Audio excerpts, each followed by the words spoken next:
National Weather Service in Detroit, Pontiac has issued a severe thunderstorm warning for southern Lapeer County in southeastern Michigan, northern Oakland County in southeastern Michigan, northwestern Macomb County in southeastern Michigan until 9 p.m. At 7:46 p.m., severe thunderstorms were located along a line extending from near Lapeer to near Milford, moving east at 20 miles per hour.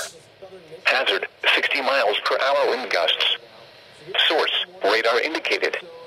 Impact, expects damage to roofs, siding, and trees. Severe thunderstorms will be near Hadley around 7:50 p.m. Metamora around 7:55 p.m. Clarkston around 8:10 p.m.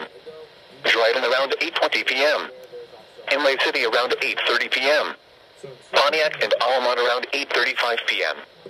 Rochester around 9 p.m. Other locations impacted by these severe thunderstorms include Rochester Hills, Lakefield, Waterford, Pittsburgh, Holly State Recreation Area, Rose Center, Lake Orion, Auburn Hills, Thornhill, and Lake Angeles.